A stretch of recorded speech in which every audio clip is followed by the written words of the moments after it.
We're back for another site visit. The site has been cut. The sun is on its way up. So if you want to see how the site cut and retaining walls can affect your site, don't go anywhere.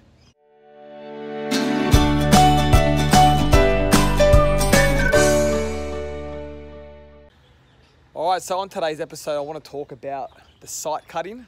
As you can see here, the site has been cut behind me. You can see there's a retaining wall up from the property behind. You can see the site's been cut here. You can see the different levels, and we're down here. So what I'll do, I'll flip the camera, show a little bit of a close-up and talk about a few points on that.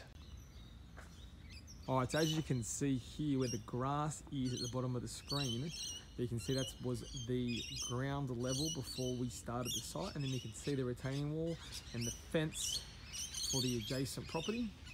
And you can see how much we had to cut down to get the level of the slab. Now you can see these have been boarded up. Slab's not ready to go in yet, but it'll be going in very soon. Now, a couple of reasons why this needed to be done was at the front of the property, you normally have a driveway gradient that you need to stick by. So we couldn't lift the house up anymore because then the driveway gradient wouldn't comply with council regulations. So that's where it all started, from the levels of the house. So we would try and lift up the back of the whole house to avoid that. But because the scenario of this one here, we couldn't lift the house up anymore because our driveway gradient from the council strip up to the driveway wouldn't comply. So that set the height of the slab. So you can see down the side here, you know,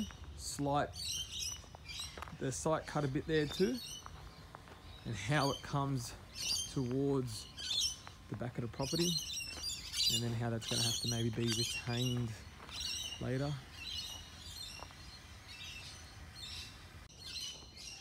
Okay, so as the birds chirp away in the background over there, so there's a few reasons why you have the steps. Now, like I was explaining before, the driveway gradient. Now, to avoid these, now you can actually lift the house up, but you have to make sure that you comply with certain council regulations like the driveway gradient.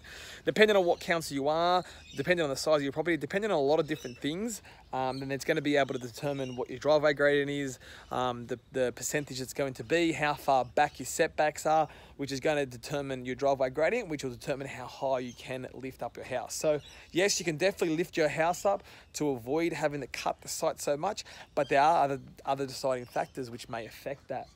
You know, retaining walls that can go in here, the site can be cut back a little bit more, bring it back over to the retaining wall there, or you can retaining wall, you know, different types of retaining walls. We will talk about that on another site visit, but more or less of just, you know, understanding why the site needs to be cut and understanding the levels of the house, the position it needs to go on. So there are ways to avoid it, but it definitely is down to your council and specified block sizing and house position and stuff like that. So guys, if you know anyone's going to be interested in how they can avoid their site being cut so much, definitely tag them in the comments below. And if you have any things you want me to cover on upcoming site visits, definitely leave me a comment and we'll chat soon. Thanks for watching.